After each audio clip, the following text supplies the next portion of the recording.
Travis Hunter does things we've never seen before. Travis is a unicorn. Me and Deion, we played a little bit on both sides. What Travis is doing is something I did not do. Deion did not do. Travis fits the description of what the Heisman is. Touchdown, Travis Hunter! Welcome back. That was a clip from Deion Sanders' sports docu-series Coach Prime, following his team, the Colorado Buffaloes, through their latest season, and one of the star players, Travis Hunter's road to winning the Heisman Trophy. So Travis, in his speech, talked about your influence on his life and following your lead, and now he's got the Heisman, as you pretty much predicted.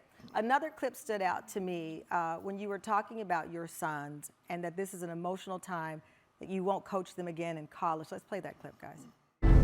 This season is special because this is it. This most likely, and I'm pretty much 99 to 100% sure, will be the last time that I have an opportunity to coach my kids.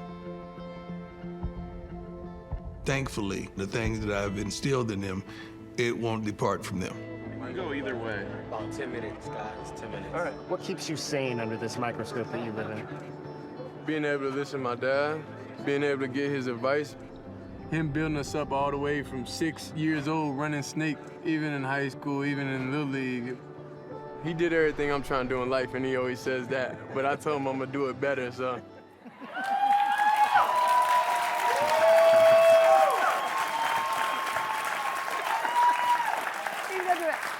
I really loved how they talked about the advice, right? You're giving them life advice. Like the world, we watched Travis win the Heisman. He then, soon after, deactivated his social media. Right. Because of, I call it bullying. Right. I said it was bullying because of his personal life, and he's a kid. And I thought about you, and I was thinking, you're a father figure in many ways. He's got his dad, but you're a father figure. Right. What advice did you give him? Because you've seen it. You've been in the pressure cooker. Don't stop. Don't stop. See, Did it hurt you when he had to deactivate his account? It hurt me that he did. Really? Because what the enemy wants you to do is stop. I don't hunt and I don't kill. I don't do that, but I'm a country boy that lives on a ranch. And I understand with the wild hogs that come and ravage my property and the deer that runs, and I don't let nobody touch them. But when people want to harm them, they harm them because they get a clean shot and they steal.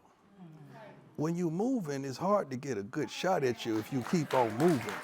And when somebody stays still, now you got a chance to attack. And I hate the stillness of that. Keep on moving. Don't let the enemy get you where you steal and you having a pity party on yourself. I'm like, no, dog, let's go. Let's Is that what you move. told him? Yeah. You did? Yeah. You have endorsements. You have people that are sponsoring you to talk about their product. Yeah. We can't deactivate. We got to activate right now. Right. Yeah. So that brings me, you were in a conversation on your, by the way, congratulations on your talk show coming into my house. With Roxy. We got time today. At first I was like, wait a minute, Deion has a million jobs. Now he's hosting a talk show. Well, that's the way I recruit. This is where you recruit? That's how I recruit. I don't go to nobody's school and nobody's houses. I'm not doing that. I'm too old to be going to somebody's school or somebody else. All the kids that I'm recruiting, matter of fact, they're in the portal. They're grown men with kids. They don't need me to come around their crib and try to convince them to come play for me. No. So that demographic from that talk show is y'all. So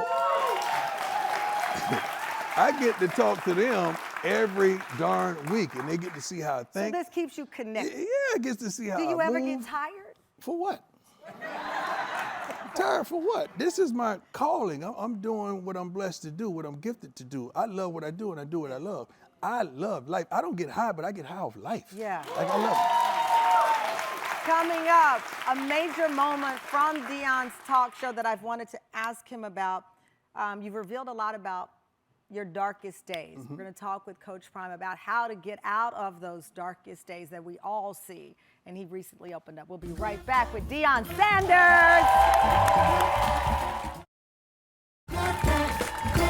Welcome back. It is our first show in our brand new studio. We've called this show Right Place, Right Time. And the man that is here at the right place, right time, the one and only Deion Sanders.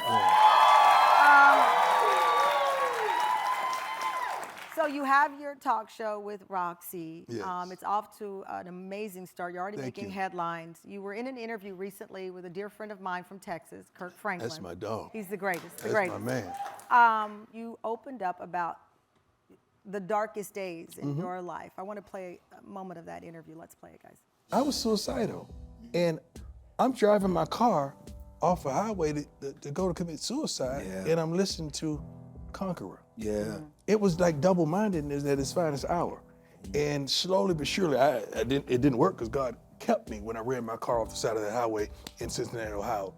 But slowly but surely, your music brought me back, dog. Like, I know all your stuff, look forward to all your stuff, and you know the relationship we have. So I needed someone like you that I could understand, that I could relate to.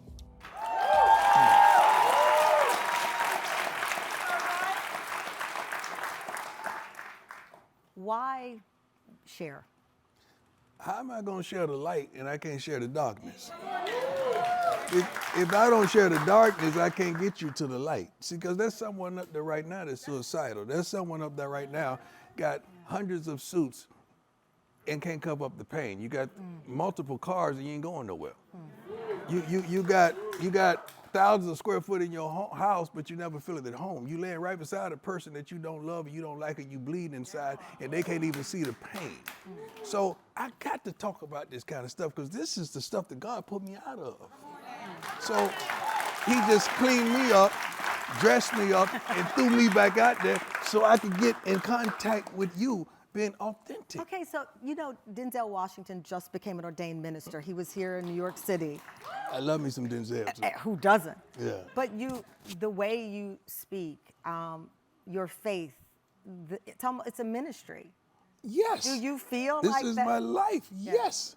That's why, like, when you are with people, they got to understand your calling and your anointing, and that's not easy because I'm not called. God, I don't want to get in trouble. Get in trouble, please. It's our first show. Okay, I'm called to us. I'm not called singularly, is what I'm trying to say, because I'm called to people, and I'm called to this team, and I'm called to that, and I take it serious. Yeah. And you know, the Bible talks about being equally yoked. I understand that wholeheartedly, and that's my dream, that's my desire. But my calling is so far out there that you really have to understand, like, how I get down, and it's not easy. I'm not easy because I'm a perfectionist, and I like order and structure and right. And I'm not saying I'm perfect, but God takes an imperfect thing And I love and that. use it. Even with your son, so we talked about Shador and Shiloh both potentially getting ready to start their chapters in their lives. There's a lot of speculation. Tennessee needs a quarterback. Right. But then Shador had on Giants cleats. Yeah, he got some Tennessee cleats too. He has some Yeah. see? Very well And some played, Raiders sir. cleats, Very too. well played. I like He got every color cleats. But you have said that if the right team does not pick him, that you will intervene. That's my son.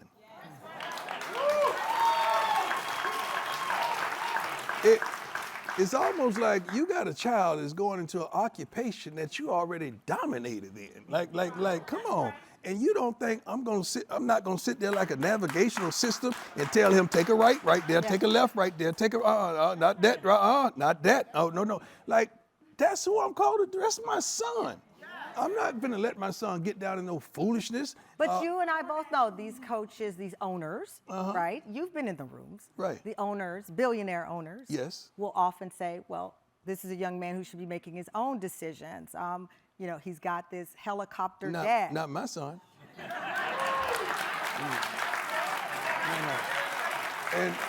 And we ain't in no helicopter.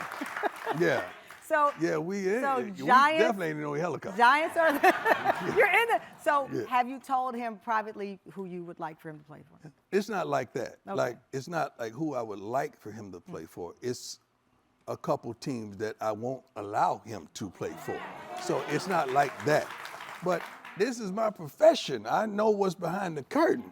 We ain't got to get back there for me to understand what's behind the curtain and what's not prominent for my son. I'm not doing it. Ain't And no if way he in the world. doesn't listen to you? Who?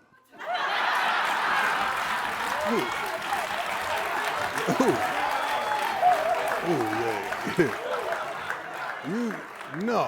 You must mean owners, like not my son. Like, my son knows my voice and he understands that I've done this and done that. Like, my kids respect their father because they know their father ain't perfect, but their father's always been present.